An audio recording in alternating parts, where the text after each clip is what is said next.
여러분들과 함께 로마서 1장 1절부터 7절까지를 살펴보겠습니다.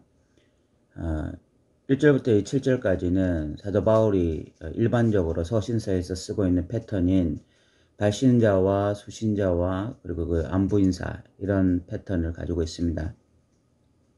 그런데 그 사이에 두 가지 아주 중요한 내용이 삽입되어 있습니다. 그 하나가 이 복음이라는 것이고 하나가 믿음이라는 것에 대한 정의입니다.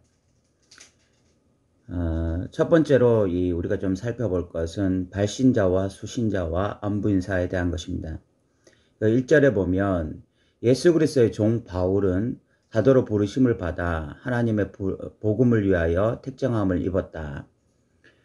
발신자에 대해서 말을 하고 있는데, 발신자는 사도 바울인데 자신에 대해서 세 가지로 소개를 하고 있습니다. 첫 번째가 예수 그리스도의 종이다라고 하는 것입니다. 지금 우리 현대인들에게 이 종이라는 것이 어떤 이미지를 가지는지 분명하지 않아서 이 표현이 얼마나 강렬한 표현인지, 강력한 표현인지 잘 와닿지 않습니다. 그런데 사도 바울이 살던 시대에는 실질적으로 종, 노예라고 하는 것이 있던 시대였습니다. 사도 바울은 그 시대에 직접적으로 노예를 보면서, 종을 보면서, 그 종이 가지고 있는 어떤 모습을 보면서 지금 이 표현을 쓰고 있는 거예요. 그러니까 사도 바울에게 이 종이라고 하는 표현은요, 직접적인 표현이고 자기가 실질적으로 느낄 수 있는 표현이었습니다. 형식적인 표현이 아니라, 그냥 말로 하는 표현이 아니라 직접적으로 느낄 수 있는 그런 강렬한 어떤 표현이었습니다. 그럼 그 당시에 종이라는 것이 무엇이었습니까? 그냥 주인의 말에 그대로 따라야 되는, 어떤 자기의 어떤 인권도 없고 어떤 자기가 어떤 주장도 할 수 없는, 그냥 철저하게 말 그대로 주인의 노예인 그런 사람이 종이었습니다. 사도 바울이 지금 이 표현을 쓰는 이유가 어떤 자기가 예수님의 어떤 종이 되어서, 노예가 되어서 불행하다, 불편하다, 나 참 힘들다, 이런 식의 표현이 아니라, 여기서 지금 종이 되었다는 것은 스스로 자발적으로, 적극적으로, 기쁜 마음으로 자기의 인권이나 자기의 인격이나 이런 모든 것들을 예수의 발 앞에 놓게 되었다. 예수의 뜻에 스스로 굴복하게 되었다. 이런 것들을 표현하기 위해서 이런 표현을 쓰고 있는 것입니다. 오늘날 현대인들은 자기 마음대로 살려고 하기 때문에, 자기 마음대로 사는 것이 행복하다고 생각하기 때문에 이런 표현이 굉장히 거부감을 일으킬 수가 있습니다. 나는 예수를 믿지만 내 마음대로 하고 싶어요. 나는 예수를 믿지만 내 인격이 중요합니다. 또 내 의견이 중요합니다. 내 마음대로 하고 싶습니다. 그렇게 사는 것이 행복이라고 생각하지만 사도 바울에게 있어서 예수 그리스도의 종으로 살 수 있는 이것은 특권이었습니다. 이것이 참된 복이었습니다. 그래서 사도 바울은 기꺼이 자신을 예수 그리스도의 종 바울은이라고 표현을 하고 있는 것입니다. 또한 사도 바울은 자신을 사도로 부르심을 받았다라고 말을 하고 있습니다. 사도라고 하는 것은 보내심을 받았다, 어떤 특별한 사명이 있다라는 뜻이고요. 사도 바울도 아마 자신에게 특별한 사명이 있다, 이런 뜻으로 쓴 것 같고, 세 번째, 하나님의 복음을 위하여 택정함을 입었다라고 말을 하고 있는데, 이것이 NIV 성경을 보면은 오히려 더 이렇게 쉽게 이해할 수가 있는데, NIV 성경에 보면 set apart for the gospel of God 이라고 말을 하고 있습니다. set apart, 그러니까 따로 분리되었다라는 말입니다. 복음을 위해서 따로 분리되었던 사람이 바로 나다. 사도 바울이 자신을 위해서 세 가지로 지금 말을 하고 있는데, 예수 그리스도의 종이다, 그리고 사도다, 그리고 복음을 위하여 택정함을 입었다, 따로 분리되었다, 이런 말을 하고 있습니다. 발신자인 자신에 대해서는 이렇게 소개하면서 수신자인 로마 성도들을 향해서는 7절에 이렇게 말을 합니다. 로마에서 하나님의 사랑하심을 받고 성도라 부르심을 받은 모든 자에게. 로마에 있는 이 수신자들을 두 가지로 말을 하고 있는데, 하나가 하나님의 사랑을 받은 자들, 그리고 또 성도라고 부르심을 받은 자들이라고 말을 하고 있습니다. 하나님의 백성들은 하나님의 사랑을 받은 자들이고, 성도, 곧 거룩한 백성, 바로 그 사람들이 하나님의 백성들인 거죠. 그리고 전형적인 인사말, 하나님 우리 아버지와 주 예수 그리스도로부터 은혜와 평강이 있기를 원하노라. 현대인들이 정말 원하는 것이 평강 아닙니까? 그런데 그 평강이 어디로부터 오냐면 은혜로부터 온다. 이렇게 말을 할 수가 있겠습니다. 1절과 7절을 통해서 사도 바울이 쓰는 서신서의 전형적인 패턴, 발신자를 소개하고 또 수신자에 대한 이야기, 그 다음에 이 안부인사에 대한 이야기가 나오고 있습니다. 그런데 많은 현대 그리스도인들이 간과하고 있는, 잘 모르고 있는 이 복음에 대한 이야기가 2절부터 4절까지에 나와 있습니다. 사도 바울은 1절에서 복음을 위해서 택정함을 받았다라고 말을 했고, 이제 이 2절부터 4절까지 그럼 그 복음이 뭐냐, 복음의 내용이 뭐냐라는 것을 말하고 있습니다. 그런데 이 2절부터 4절까지가 이 복음의 내용인데, 이 복음의 내용이 너무 지금까지는 간과되었었어요. 이 복음의 내용을 상당히 무시한 측면이 있습니다. 그래서 로마서가 제대로 해석이 되지 않는 이런 일들이 일어났습니다. 그런데 이 복음의 내용에 대해서 근래에 이렇게 굉장히 중요성을 깨닫게 되어지면서 이제 이 로마서를 새롭게 이해하고 해석하게 되는 길이 열리게 된 것입니다. 그래서 안영석 목사님이 로마서와 하나님 나라라는 책에서 왜 로마서가 하나님 나라냐라는 것을 말할 수 있게도 된 것입니다. 그래서 우리가 이 2절부터 4절까지를 이해하는 것이 굉장히 이 로마서를 이해하는데 굉장히 중요한 키가 되거든요. 2절에 이 복음은 하면서 하나님이 선지자들을 통하여 그의 아들에 관하여 성경에 미리 약속하신 것이라. 그 구약의 선지자들을 통해서 끊임없이 아들에 대해서 약속을 하셨습니다. 구약 시대가 약속의 시대라면 신약 시대는 성취의 시대입니다. 구약의 선지자들을 통해서 끊임없이 약속했던 것이 이제 성취되었다라고 말을 하고 있는 것입니다. 이 복음이 구약에는 약속으로, 신약에는 성취로 이루어진 것입니다.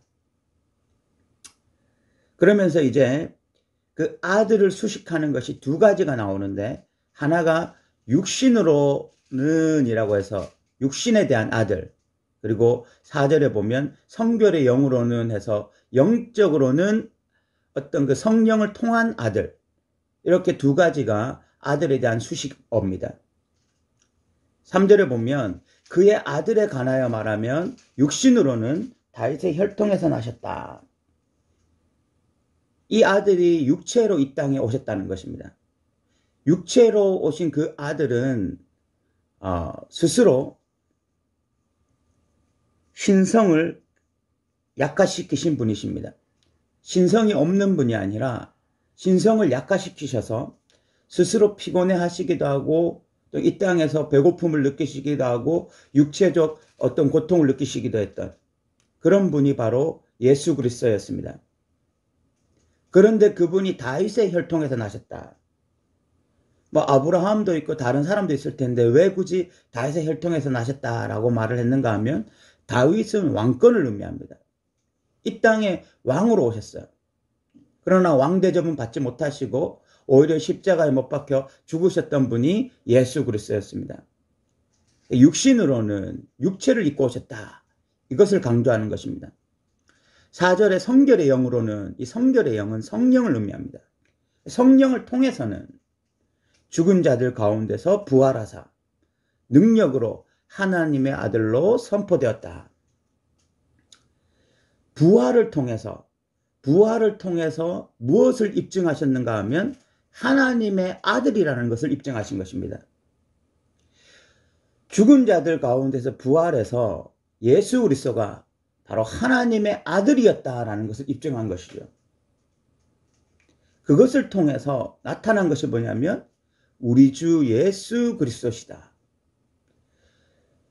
죽어서 부활하셔서 하나님의 아들로 선포되어지고 입증되어지고 그것을 통해서 나타난 결과가 뭐냐면 예수님이 우리의 주님이시다라는 것입니다. 예수님이 우리의 왕이시다라는 것입니다. 자, 다시 한번 이 2절부터 4절까지 복음을 정리하면 육체로는 다윗의 혈통에서 나셨습니다. 그리고 성령을 통해서는 죽은 자들 가운데서 부활해서 하나님의 아들로 선포되었습니다. 그 모든 과정을 통해서 지금 예수 그리스도가 우리의 주님이시다라고 선포되었다는 것입니다. 이 말은 다른 말로 하면 이 복음의 핵심은 예수가 우리의 주님이시다, 주인이시다, 왕이시다 라는 것입니다. 안용석 목사님이 왜 로마서와 하나님 나라, 로마서가 왜 하나님 나라냐? 하나님 나라라는 말은 거창한 말이 아니라 하나님이, 예수님이 우리의 주님이시다, 우리의 주인이시다, 우리의 왕이시다 이런 이야기입니다. 결국은 우리가 예수님을 믿습니다 라고 말을 할 때 예수가 우리의 죄를 사했습니다, 우리가 구원받았습니다 이런 이야기에서 그치는 것이 아닙니다. 그것은 어떤 복음의 한 부분입니다. 복음의 종착지, 복음의 어떤 풀스토리는 결국은 예수가 우리의 죄를 사해서 우리가 하나님의 백성 되어지고 예수가 우리의 왕이 되시는 이야기입니다. 그래서 진짜 예수를 믿는 자들은 이제 사탄을 왕으로 섬기는 것이 아니라 세상을 왕으로 섬기는 자들이 아니라 예수를 왕으로 섬기는 자들이에요. 이것까지의 어떤 변화, 이것까지의 어떤 전이가 일어나야 되는 것입니다. 그런데 많은 어떤 현대 크리스찬들이, 현대 기독교인들이 나 예수 믿습니다. 그러나 여전히 사탄이 나의 왕입니다. 여전히 세상이 나의 왕입니다. 라고 살아가기 때문에 복음이 복음되지 못하는 것이죠. 그것은 진짜 복음이 아닌 것입니다. 나는 예수는 믿지만 이 세상에서는 내가 신앙이 연약해서, 신앙이 부족해서 여전히 사탄을 따라서 살 수밖에 없고 죄를 따라서 살 수밖에 없고 세상에 순응하며 살 수밖에 없습니다 라고 말을 하는 것은 로마서 1장 2절부터 4절까지를 보니까 완전한 모순인 것입니다. 그것은 진짜 복음의 이야기가 아닌 것입니다. 진짜 복음의 이야기는 예수를 믿게 될 때 예수가 우리의 주가 되시는 것입니다. 우리의 왕이 되시는 것입니다. 우리의 통치자가 되시는 것입니다. 이것이 진짜 복음이 주는 혜택이고 능력입니다. 이것이 진짜 복음 이야기라는 것입니다. 우리는 앞으로 이 로마서를 통해서 예수님의 주되심, 사탄의 나라에서 하나님 나라로 옮겨지고 이제 죄의 노예가 아니라 하나님의 백성답게 살 수 있는 길이 어떻게 열려졌는지를 보게 될 것입니다. 우리에게 이 1장 2절부터 4절까지 이 복음의 진짜 내용이 우리에게 온전히 해석되어지고 우리는 이 복음에 반응하는 자들이 되어야 하는 것입니다. 지금까지 왜곡되어진 복음, 축소되어진 복음, 다른 복음에 우리가 반응하는 것이 아니라 이 복음에 반응해야 되는 것입니다. 이 복음에 반응할 때만이 진짜 하나님의 백성이라고 말을 할 수 있는 거야. 그리고 이 5절에는 믿음의 정의가 나옵니다. 5절에 보면 그로 말미암아 우리가 은혜와 사도의 직분을 받아 그의 이름을 위하여 모든 이방인 중에서 믿어 순종하게 하나니, 사도 바울이 지금 이방인들에게 복음을 전하는 이유, 그 이유는 믿음 때문인데 여기서 믿음을 어떻게 정의하냐면 믿어 순종하게 하나니라고 말을 하고 있습니다.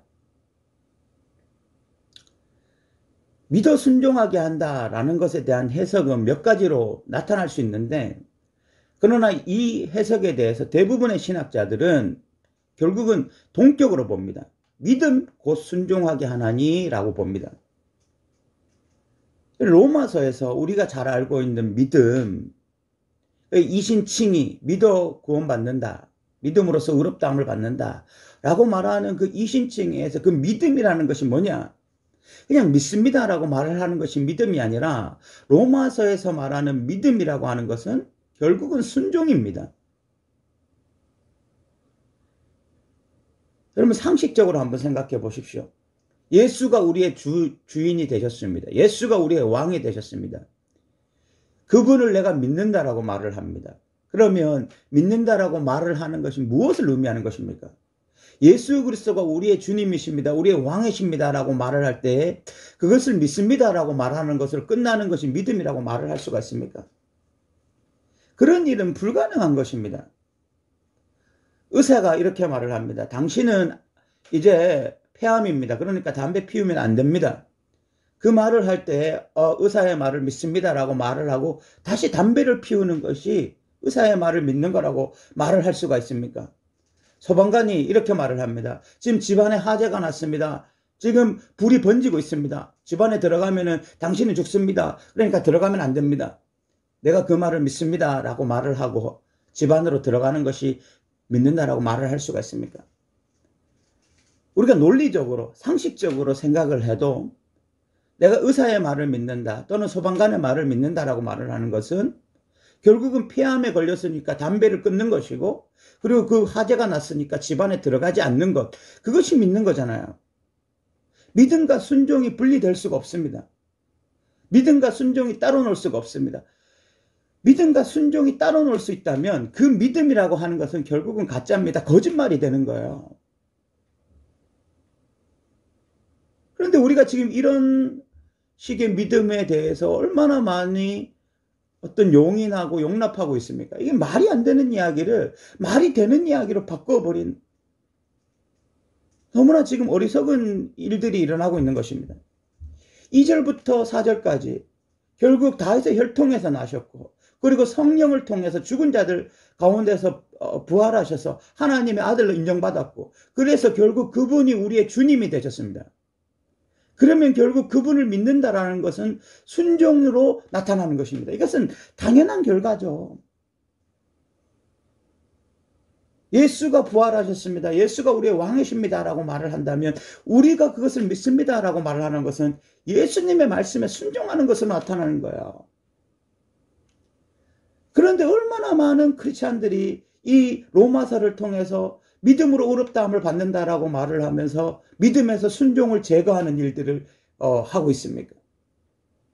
그들은 그냥 믿습니다라고 말을 하는 것이 믿음이라고 착각하고 있지만 그것은 로마서에서 말하는 믿음이 아닙니다. 로마서에서 이신칭이 믿어서 의롭다함을 받는다라는 것은 반드시 순종이 포함되어 있는 믿음입니다. 사랑하는 성도 여러분, 이런 부분에서 너무 많은 왜곡들이 일어나고 있기 때문에 결국은 잘못된 구원관, 잘못된 믿음관으로 인해서 정말 구원받지 못하는 수많은 교인들이 교회 안에 포함되어 있고 그들이 여전히 나는 구원받았다라고 하는 잘못된 구원관에 빠져 있는 것입니다. 로마서를 통해서 우리가 분명한 믿음, 분명한 구원관에 대한 가치를 확실하게 가져야 되는 것입니다. 갈라디아에서 다른 복음을 전하면 저주를 받을 것이라고 말을 했습니다. 우리가 로마서를 통해서 믿음의 정의가 분명해지고 구원관에 대한 것이 분명해지기를 바랍니다. 예수가 우리의 주님이 되신 자들, 예수님이 우리의 주인이 되신 자들만이 구원을 받는 것입니다. 그럼 이 사실에 대해서 분명하게 인식했으면 좋겠습니다. 그래서 6절에 너희도 그들 중에서 예수 그리스도의 것으로 부르심을 받은 자다. 너희 역시 예수 그리스도의 것이다.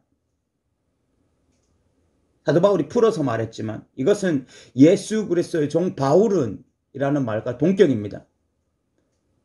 종이라는 말이 예수님의 것이라는 말이잖아요. 6절에 너희도 그들 중에서 예수 그리스도의 것이 되었다. 종이 되었다. 노예가 되었다. 이런 뜻입니다. 똑같이 너희들도 이제는 예수 그리스도의 것이다. 구원받았다라고 하는 것은 그냥 구원받은 것이 아니라 예수 그리스도의 것이 되는 거잖아요. 예수 그리스도의 백성이 되는 거잖아요. 예수 그리스도께 속하는 것이 되는 거잖아요. 여기에는 굉장히 다 논리적인 것이고 이성적인 것입니다. 구원은 받았는데 사탄의 백성이라는 것은 존재하지 않습니다. 구원은 받았는데 여전히 세상에 속했다라는 것은 존재하지 않습니다. 이런 것이 비논리적인 것입니다. 이런 것이 말이 안 되는 이야기예요. 지금까지 말이 안 되는 복음이 교회 안에 판을 치고 있었기 때문에 마치 그것이 말이 되는 것처럼 이야기가 진행되어 왔지만, 실질적으로는 구원받은 자들은 예수님의 것이고 예수님의 종이고, 그래서 예수 그리스도의 뜻대로 사는 자들이 하나님의 백성인 것입니다. 지금까지 어떤 로마서 안에서 1절부터 7절까지에 대한 이야기가 너무 많이 왜곡되어 있었기 때문에 이 2절부터 어떤 6절까지의 내용이 너무 간과되었기 때문에 우리가 로마서를 제대로 이해하지 못하고 믿음에 대해서도, 구원에 대해서도, 하나님의 백성에 대한 정의에 대해서도 너무 많은 왜곡들이 일어났습니다.